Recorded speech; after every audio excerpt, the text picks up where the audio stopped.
Ulit. Bakit maalat? Ang dagat, ang alat talaga. Why? Sagot!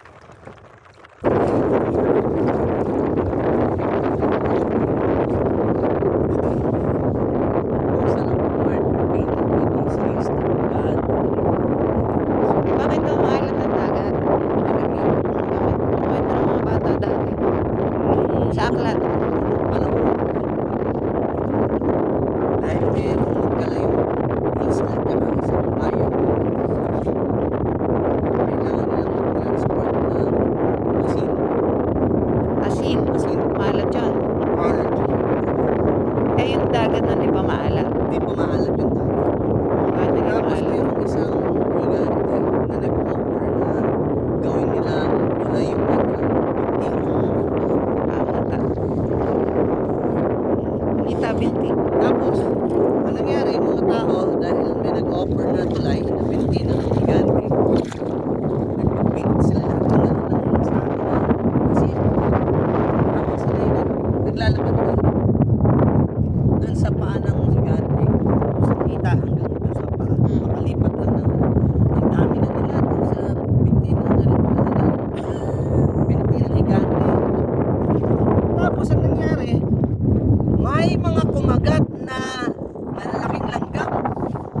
Siyempre, Hindi kasi laki ng higante. kinagat yung yung higante ng mga langgam.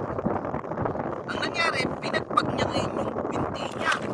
Tatanggalin yung mga langgam. Yung mga tao na may dalang asin, na sako-sakong asin, nalaglag lahat doon sa dagat.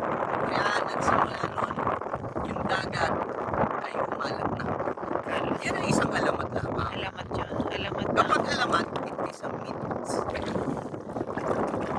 Kaya ang isip Ang isip. na kung saan pwede mong paniwala, bahala.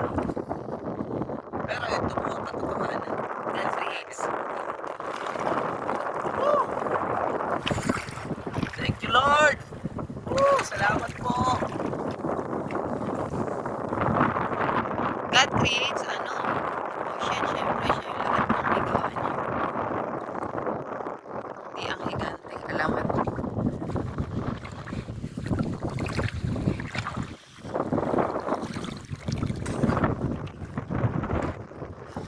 Yan, as you can see, iba-iba yung kulay ng dagat kasi yun, wala yung damo pagka na ibang kulay. Like, medyo dark kaya may mga damo ng buhay.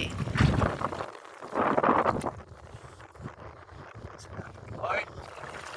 Lord!